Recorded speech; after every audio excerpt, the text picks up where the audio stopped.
Bonjour à tous et à toutes. Merci Ahmed pour cette invitation.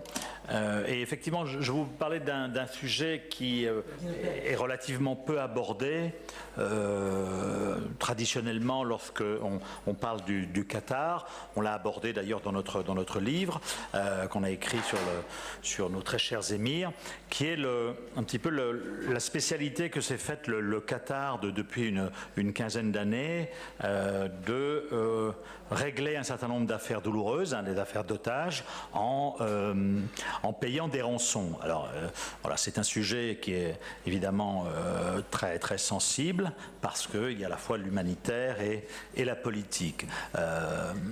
On en a reparlé il y a quelques mois, vous vous souvenez probablement, lorsque les autorités qatariennes ont réussi à libérer une vingtaine de leurs ressortissants qui étaient détenus depuis, je crois, 15 mois en Irak. Les Qatariens, mais ce ne sont pas les seuls, comme les Émiriens ou les Égyptiens, vous savez, aiment beaucoup chasser dans le désert. Et donc, ils se rendent parfois en Irak, notamment, sur des terrains assez inhospitaliers. Et il leur arrive, ce qui est arrivé à d'autres d'ailleurs, de se faire kidnapper. Et là, il y avait une affaire quand même extrêmement importante parce qu'il y avait une vingtaine de ressortissants qatariens qui ont été kidnappés dans le sud de l'Irak. Parmi ces 20, il y avait, je crois, 1 ou 2 membres de la famille régnante, donc effectivement, là, pour les ravisseurs, c'est une prise de guerre encore plus intéressante. Et voilà, mais qui avait été relativement imprudent parce que le sud de l'Irak, comme vous le savez, c'est la région chiite et que par conséquent, ça n'est pas forcément là où des golfiens doivent aller chasser. Ils ont été capturés, ils sont passés entre les mains d'une milice chiite qui a des liens avec l'Iran. Et cette affaire a traîné en longueur puisqu'elle a été résolue au bout de 15 mois. Et elle a pris une dimension bien au-delà de l'humanitaire, une dimension politique, puisqu'il y a eu des ramifications jusqu'en Syrie. Les Iraniens, probablement en coulisses, reprenant le dossier en main et exigeant un certain nombre de libérations, notamment de ressortissants chiites de 2 villages, Foua et Kefraya, qui étaient encerclés depuis des années par des militants islamistes radicaux en Syrie. Donc, il y a eu un règlement de cette affaire, mais le Qatar a été accusé d'avoir payé une rançon absolument gigantesque, puisque certains chiffres ont circulé, mais elle s'élève à plus de 500 millions de dollars. Et donc les Émirats arabes unis, notamment, étaient extrêmement furieux d'avoir vu que cet argent était probablement allé à la fois un peu aux gardiens de la révolution iranien, mais aussi aux milices chiites irakiennes et probablement à d'autres. Donc voilà, ça a été une aussi des raisons qui ont été invoquées d'ailleurs par les Émirats, parmi tant d'autres, pour provoquer cette crise qui date du 5 juin avec l'instauration d'un embargo, d'un blocus contre le Qatar. Ce qu'il faut dire, c'est que depuis, donc, au-delà de cet épisode-là, depuis une dizaine d'années, dans une bonne dizaine de cas, le Qatar a réglé la facture d'enlèvement au profit des preneurs d'otages. Et si on fait un petit peu la totalité de l'argent qui a été ainsi versé, notamment, c'était le cas en Syrie, à la branche syrienne d'Al-Qaïda, au front Al-Nusra, à l'époque, eh bien, le total de ce pactole dépasse probablement les 150 millions de dollars. Ce qui est un pactole, comme vous en rendez compte, extrêmement conséquent. Or, depuis effectivement 2014, il y a une décision à la fois qui a été prise par les Nations Unies, par le G8 et même par l'Organisation pour la sécurité et la coopération en Europe, l'OSCE, qui empêche les États, normalement, de payer des rançons. mais on verra que ces États contournent également cet interdit. Alors, si on prend quelques exemples justement parmi cette dizaine de cas où le Qatar a joué un rôle important, il y a eu au Yémen, le Qatar, au nom de plusieurs pays européens, a fait libérer un couple de Finlandais et d'Autrichiens, c'était en 2014, en payant une rançon de 20,4 millions de dollars à la branche locale d'Al-Qaïda, Al-Qaïda dans la péninsule arabique. Alors évidemment, les dirigeants yéménites n'étaient pas contents parce que c'est une façon pour Al-Qaïda de financer effectivement d'autres à la fois de l'achat d'armes et puis surtout des allégeances et de rétribuer, de recruter parmi la population yéménite. Mais c'est surtout, comme je vous le disais, en Syrie et accessoirement en Irak que l'argent du Qatar a alimenté les caisses de la succursale d'Al-Qaïda. En octobre 2013, un haut responsable qatarien, je crois que c'était le ministre des Affaires étrangères de l'époque, a personnellement négocié avec des rebelles syriens proches d'Al-Nosra la libération de 9 pèlerins chiites libanais qui avaient été capturés près d'Alep. Encore une fois, la rançon versée par le Qatar au groupe Al-Nosra aurait oscillé entre 80 et 100 millions de dollars selon plusieurs articles de presse qui ont été écrits au Liban et en Turquie. Il y a eu ensuite, en mars 2014, vous vous souvenez probablement, parce que cette affaire avait, je dirais, défrayé la chronique, avait été relayée par les médias, le retour à la liberté de 13 religieuses syriennes qui avaient été kidnappées à Yabroud, près de Homs. Et là encore, le Qatar a déboursé environ 1 million de dollars par religieuse libérée. Donc, plus il y avait également 3 autres femmes qui étaient également captives. Donc, on arrive globalement à une somme d'une bonne quinzaine de millions de dollars qui sont allés à la branche syrienne d'Al-Qaïda. Ensuite, en août 2014, il y a eu une nouvelle médiation qatarienne qui a aidé à la libération d'un otage américain, Théo Padnos. Les Américains ont démenti le paiement d'une rançon qui aurait justement violé l'accord dont je vous parlais tout à l'heure sur l'interdiction du versement de rançon, mais selon plusieurs articles qui ont été publiés dans des revues et des journaux américains, les ravisseurs ont exigé jusqu'à 25 millions de dollars pour libérer leurs captifs. Alors, évidemment, tout ce pactole-là alimente les caisses d'Al-Qaïda. Et elles ont été encore alimentées par une autre affaire dont vous vous souvenez également. C'était à partir de l'été 2014. Il y a eu au Liban une trentaine de soldats qui ont été faits prisonniers par à la fois la branche syrienne d'Al-Qaïda, donc Al-Nosra, et par Daesh. Et pendant de longs mois, donc, des émissaires qatariens vont négocier directement avec Al-Qaïda et avec Daesh la libération des militaires libanais. Contre leur libération, les terroristes obtinrent la remise en liberté de 5 détenus, dont une qui a fait parler d'elle plus que les autres, parce qu'il s'agissait d'une épouse irakienne du chef de Daesh, Abu Bakr al-Baghdadi, qui était détenue dans une prison près de Beyrouth. Un certain nombre de ces militaires ont été libérés. En contrepartie, une somme conséquente de 30 millions de dollars a été versée par le Qatar, à la fois à la branche syrienne d'Al-Qaïda, Al-Nosra, et à Daesh. Alors, donc je vous disais, effectivement, ces agissements contreviennent à une nouvelle législation qui a été établie en 2014 par les pays industrialisés, les grands pays, qui sont souvent ceux qui ont des otages qui sont enlevés par des groupes terroristes. Alors, simplement, quand on interroge des responsables qatariens sur ces financements de groupes terroristes, ils ont à la fois une attitude qui est à la fois d'un peu de beauté en touche, mais qui n'est pas tout à fait dénuée je dirais, de raison, parce qu'ils disent ok, on fait ça, mais si on le fait, c'est qu'on le fait aussi sur demande et en accord avec les pays concernés. Et ce qui est vrai, c'est vrai que le Qatar, c'est arrivé aussi, on l'a découvert une fois, à une reprise au moins, le Qatar a payé une rançon, c'était une otage tchèque détenue entre la Syrie et le Liban, et le Qatar est intervenu à l'insu du pays concerné. Mais globalement, et dans l'immense majorité des cas, le Qatar, dans ces affaires-là, effectivement, agit, je dirais, sur commande, ou en tout cas en accord avec les pays concernés.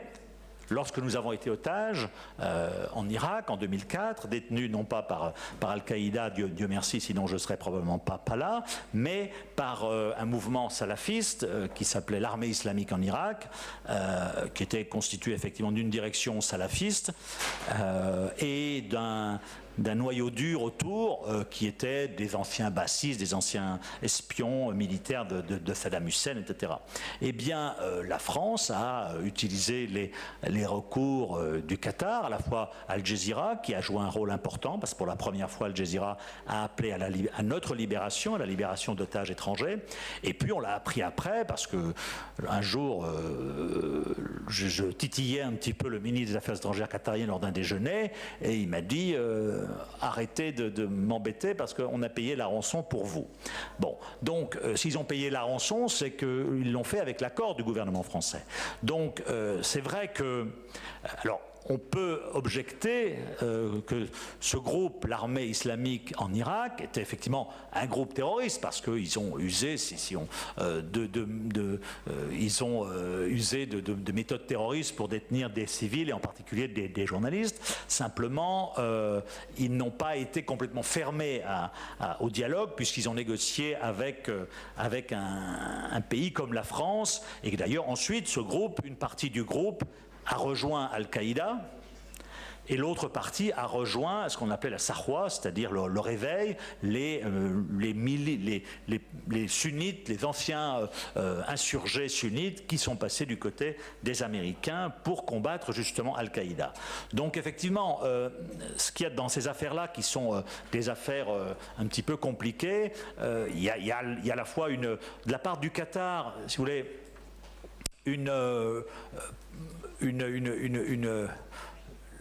c'est un petit peu comme souvent avec ce petit pays, notamment à l'époque de Cher Hamad, on saisit toutes les opportunités qui se présentent pour jouer un rôle et pour peser. Et donc, là, c'est typiquement l'exemple, on saisit cette opportunité parce que ce jeu un petit peu trouble qatarien à l'égard des groupes terroristes en finançant des rançons, eh bien, il renvoie aussi à la diplomatie qatarienne qui, depuis une vingtaine d'années, c'est-à-dire c'est une diplomatie attrape-tout qui consiste à parler à tout le monde, y compris avec des groupes avec lesquels on ne parle pas. Et donc, ils se sont fait une spécialité, effectivement, être amis avec le Hamas, avec les talibans, avec le Hezbollah, avec des hauts et des bas, et puis surtout avec Al-Qaïda. Alors, pour eux, ça présente l'avantage, si vous voulez, en finançant quand même ces groupes, c'est un moyen détourné justement de financer des groupes, en particulier la branche locale d'Al-Qaïda en Syrie, eh bien c'est un moyen de détourner de la financer. Dans de telles situations, le Qatar finance des relais sur place vis-à-vis desquels, officiellement, ils ne sont pas favorables, mais avec lesquels on sait quand même qu'il y a des liens. Le patron de Al-Qaïda en Syrie, Mohamed Al-Joulani, quand il fait des interviews, il apparaît sur Al Jazeera, il n'apparaît pas sur la chaîne de télé égyptienne ou émirienne. Donc il y a des connexions. Donc finalement, c'est une façon pour le Qatar de se dire, bon, on aide finalement un groupe avec lequel, eh bien, on a des relations.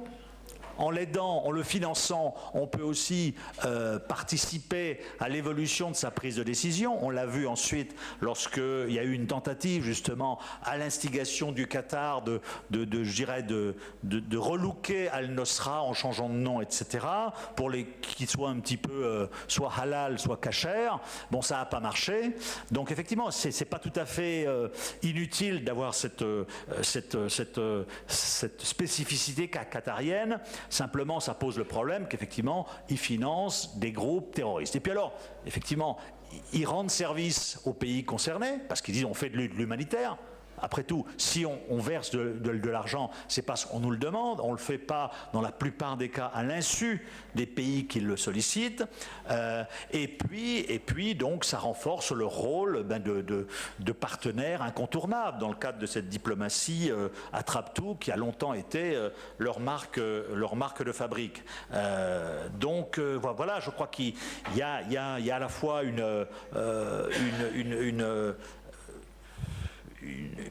des choses qui ne sont pas acceptables parce que c'est évidemment si moi vous me demandez ce que je pense de l'action du Qatar qui a payé notre rançon, l'ex-otage vous dira écoutez, je n'ai rien à dire contre cette action, j'en ai bénéficié. Si vous demandez aux journalistes qui ensuite, 10 ans après, écrit de manière un petit peu froide, ce qui est mon cas, je dirais qu'effectivement le paiement de ces rançons par le Qatar à des groupes terroristes ne fait qu'alimenter cet engrenage. Et par conséquent, c'est une décision qui doit être combattue. D'ailleurs, c'est ce qui a poussé un certain nombre de pays comme la France, qui ont quand même pendant longtemps payé des rançons, notamment en Afrique. Je me souviens de Laurent Fabius il y a quelques années, qui avait reconnu que le paiement des rançons à Al-Qaïda pour le Maghreb islamique, à AQMI, entre peut-être 2011 et 2015 ou 16, eh bien, ces rançons s'élevaient à environ 100 millions de dollars. Donc effectivement, à partir de là, les groupes terroristes peuvent, comme je vous le disais, acheter des armes, acheter des loyautés, recruter, etc. Donc voilà, mais encore une fois, c'est entre l'humanitaire, voilà, personne ne va trouver à redire, enfin, en tout cas à l'instant T, que des otages rentrent sains et saufs. Sauf effectivement en Grande-Bretagne ou aux États-Unis où il n'y a officiellement pas de rançon qui est versé, en tout cas par les autorités. Donc entre cet aspect humanitaire qui permet justement au Qatar d'exister et de rendre des services, et puis le financement, un financement détourné de groupes terroristes qui est bien réel également. Chacun peut interpréter ça comme il l'entend, mais c'est vrai que dans un cadre purement de lutte antiterroriste, et surtout à des groupes comme Al-Qaïda, encore une fois, lorsqu'il s'agit de rapts crapuleux ou avec des groupes qui ne sont pas sur cette logique djihadiste, voilà, comme le nôtre, moi je pense même ça doit se concevoir. Ensuite, avec Al-Qaïda, avec Daesh, c'est quand même plus problématique parce que là, on alimente des caisses qui, ensuite, on sait très bien que le résultat sera effectivement que ça ne peut que renforcer leur capacité de nuisance et leurs actions, leur capacité d'action contre nous-mêmes. Donc voilà, mais ça fait partie de ces zones d'ombre, hein, quand on parle du Qatar, à la fois le financement de groupes terroristes par des individus privés, vous avez dû en parler ce matin,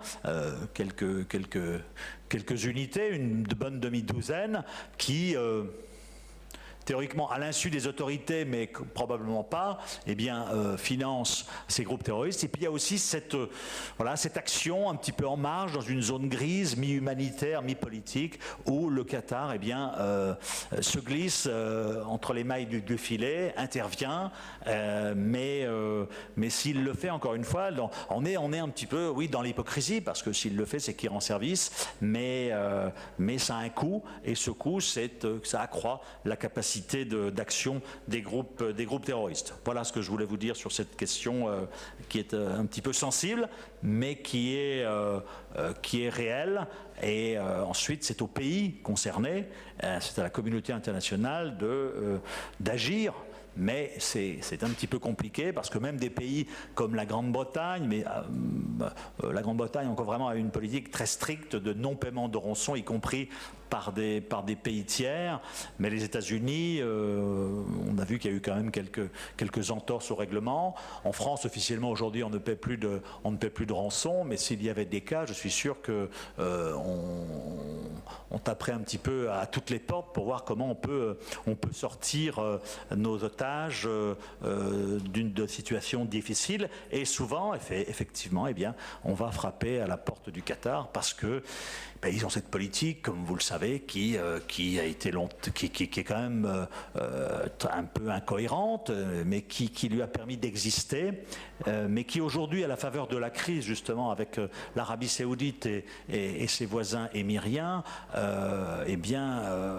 met l'accent sur un aspect peut-être méconnu, mais qui risque d'être combattu parce que la lutte antiterroriste est devenue, aussi bien en France que dans un certain nombre de ces pays, et au Moyen-Orient, en Irak et en Syrie, eh bien, la priorité numéro 1 des gouvernements. Donc il ne peut plus y avoir une espèce effectivement de complaisance ou voilà, on ferme un œil et on laisse l'autre ouvert vis-à-vis d'agissements comme cela, parce qu'on est sur des sommes qui sont, encore une fois, faramineuses, quoi. Si on fait la somme, comme je vous le disais, de toutes ces opérations, c'est pour la branche syrienne d'Al-Qaïda, Al-Nusra, c'est au moins 150-200 millions de dollars. Donc oui, ça permet, on comprend ensuite pourquoi Al-Nusra, comme Daesh, ont été les groupes qui ont le plus prospéré en Syrie, parce qu'ils ont bénéficié justement tout le temps, à la fois d'armes et de ressources financières pour prospérer, et en partie donc parce qu'il y a eu effectivement cette politique ou cette aide du Qatar pour verser de l'argent à ces groupes. Voilà. Très bien. Merci beaucoup. Juste une question. Oui. Juste une question rapide, puisque tu as évoqué très brillamment d'ailleurs cette faramineuse somme de 500 millions de dollars, un demi-milliard. Quel est le sort de cette somme? Elle est où maintenant? Ça a été assez controversé parce que les responsables irakiens ont dit qu'elle avait été versée à la Banque centrale irakienne. D'autres ont dit qu'elle était partie dans des mains justement un petit peu moins officielles. Voilà, je crois qu'on ne le sait pas avec certitude. Mais ce qui est certain, c'est que c'était une somme absolument... Les Émiriens ont même parlé d'1 milliard de dollars. Il y a eu un papier dans le Financial Times. En billets. En billets, en cash. Il y a eu le déplacement de responsables qatariens, tout ça a été écrit dans la presse, qui sont arrivés à Bagdad dans leur avion, et donc il y a eu effectivement transaction là. Mais ça représentait une somme absolument colossale, parce qu'effectivement 20 Qatariens kidnappés, dont 2 membres de la famille régnante, c'est un prix, ça a un prix assez important, plus que d'autres. D'accord. Merci Georges, merci beaucoup. Thank you. Merci. Shukran. Jean